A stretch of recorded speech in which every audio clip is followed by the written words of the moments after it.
No, no, daha no nadafa. No, no, daha no nadafa. wayaha cusub Naaqudayaashiyo. adduunyadu sinaan male wayna kala sarreysaa subax yoomba waa cayn waxa aad sugaydiyo wadku waa wax kuu siman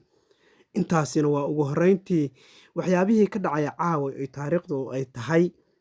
12 juun taas oo musfajac ku noqotay waayaha cusub ayagoo soo saaray heystii la magac baxday nabar iyo naxdin taas oo baraha bulshada qabsatay kadib markii ay heleen dislike ka badan 69,000 dislike haddana barnaamijkaas ayaan u gelaynaahe assalaamu calaykum waraxmatullahi wabarakaatu halka aad naga daawanaysaan waa Sooranyara channel fadlan haddii aad ku cusub tahay subscribe saar caawa barnaamijkan idin waa ka gedisan yahay barnaamijyadii hore barnaamijkan waa barnaamij ku saabsan taageerada dowladda Soomaaliya bal heesta wax yar ku nasono bal ereyada iyo miraheeda bal wax yar qacan ka siino Goyan oyna nuga. Inaba benadoni mena nololanche. Nabari iyo naxdin nacnac badana. Naxli iyo nusqan naadi ku nooli. Nudugayna goyan oyna nuga. Inaba benadoni mena nololanche.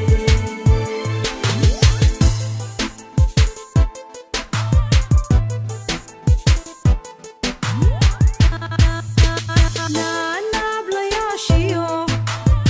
nacablaha warkooda ruuxii nololu haysto Soomaalida hanaafay nasiib samooye nimca kama sugayno mana allaha nasiibo dalka ugu nagaada nabariyo naxdin nacnac badana naxli iyo haddeertaana waxaa inala jooga mid ka mid ah dhalinyarada youtubeleyda ah ama wariye Sharmaake Maxamuud asagoo haddeertaan noo qaadaan dhigi doono waxyaabihii kasoo kordhay daqiiqadihii ugu dambeeyey Sharmaake bal kusoo dhawow mikrofoonka aada u mahadsan tahay burhaan runtii hees waayaha cusub ay waqti ku bixiyeen oo hore kilib hore usoo bandhigeena jiray heestiyaana lasoo qaaday heestii waxay kala kulmeen runtii dislike fara badan iyo arrin la yaab leh ayadoo Facebook only keliya laga taageeray ha yeeshee waxaa looga soo horjeedsaday youtubekii si wada jirka youtubekii sidoo kale tiktokii iyo sax waxaan u snapchat jeednaa haddeertaan in dislikesku uu marayo 69,000 sida haddeertaan deetana ay hadda ay xayireen xayiraadda ay dislike ay qariyeen nambarada maxay u dhigantaa midaas waxay u dhigantaa kolley heest inay xaggaasi nabadii nolol taageeradeeda ee inta badan kasoo horjeesteen heestan ama ha xitaa noqoto waxaan maqalnay dadka digriyow waaweyn. in uu ka baxay taas ma xaqiiq baa saasaan aragnay runtii bosti uu soo dhigay facebookiisa waxaan ku aragnay inuu digriyow ku xaqiijiyey inuu ka baxay gebi ahaanba waayaa cusub ayadoo aan wax laga helin tacliim badan oo ku saabsan waayaa cusub gudaheeda ah runtii wixii soo kordho waayaa cusub ku saabsan fanaaniinta gudahooda dagaalka dhexdooda ah insha allah waa usoo gudbi doonaa insha allah tacaala dhalinyarada meelaha meelo oo gooni oo laga taageeramaa jirto waayaha cusub haddeertaan marka oo waxay ku xoog badan yihiin aan ka arkay facebook oo mucaarad fara badan uu ku taageeray sax isku fikir ka noqdeen laakiin xagga dadka dhalinyarada xagga dadka waaweyn oo kale haddii aan kasoo tago dhanka dowladdu haddii aan kasoo tago haddeertaan dadka dowladda mucaarada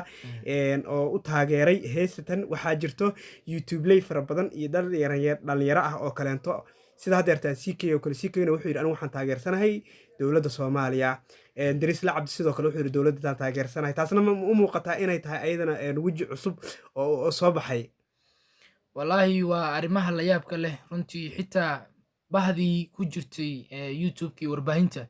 in ay kala taageeraan dowladdii iyo fanaaniintii aad baa u mahadsantahay walaalkay aad naga dhegaysanaysaan daawanaysaan nooga jeedaana waa Sooranyara channel fadlan haddii aad ku cusub tahay mar labaad iyo mar saddexaad subscribe saar waxa laala wixii wararee soo kordho heestaas haddii laga remove gareeyo youtube iyo haddii kale inta waan idinla soo socodsiin doonaa waad mahadsantihiin asalaamu calaykum